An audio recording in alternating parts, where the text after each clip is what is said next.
Welcome to the channel.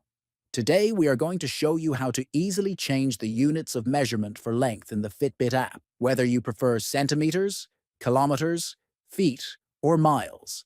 This guide will help you adjust the settings quickly to match your preference. First, open the Fitbit app on your device. Next, tap on your profile photo located at the top right. Then, scroll down and click on Fitbit Settings. Inside the Settings menu, look for the option labeled Date, Time and Units, and tap on it. After that, find the Length option and click on it. Here, you will see the available units of measurement.